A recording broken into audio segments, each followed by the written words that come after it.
HQ presents When Shadows Fall by Neil Lancaster. Read by Angus King.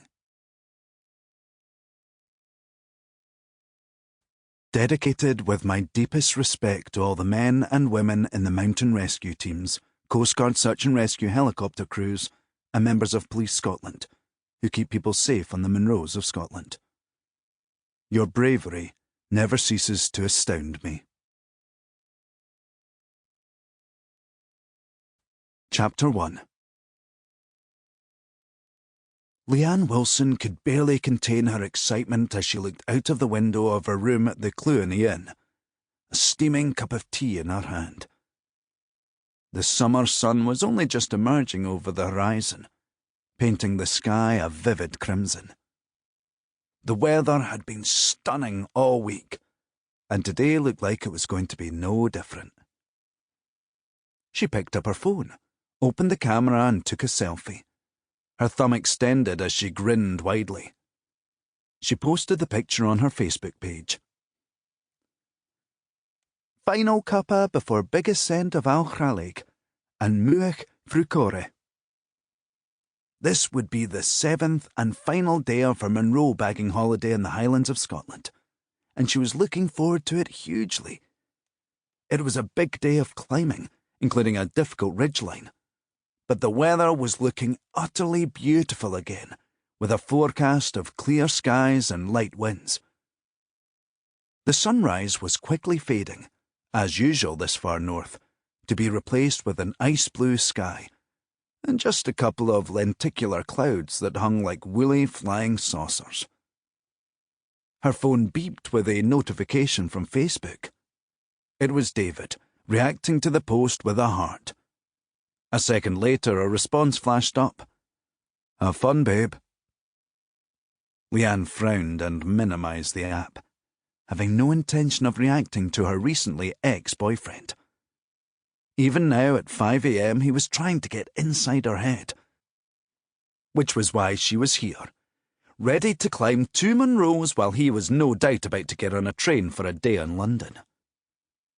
She shook her head, realizing that she was well rid of him.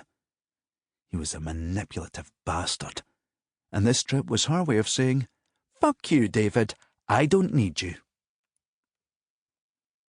She checked the rucksack she'd packed the night before, as she had done every night on this trip, which she'd planned like a military expedition.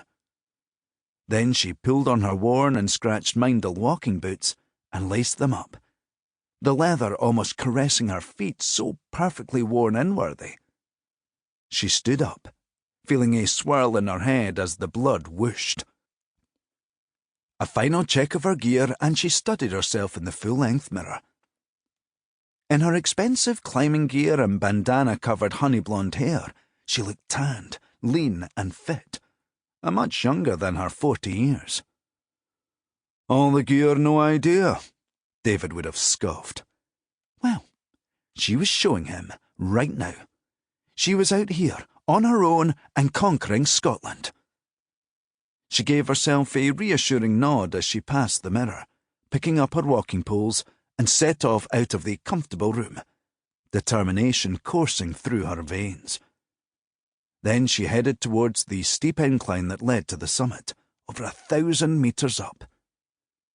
2 more Munros, then it would be back down to Glasgow, to her new life in her new home away from David. No more sarcastic, sneering boyfriend controlling her every move. The climb had been brutal. A straight-up slog on a grassy slope at a vicious incline for an unrelenting 750 metres, until she hit the ridgeline of Alchralig. As the incline levelled off, she stopped, breathing hard, legs burning, and looked around her. The scenery was just breathtaking. There was no other word for it. A massive vista stretched away in all directions, stark against the cobalt sky. A mix of jagged grey peaks, rolling green hills and glens everywhere she looked. Behind her was the long, thin flash of water of Loch Alsh, sparkling as the sun hit. Sample complete. Ready to continue?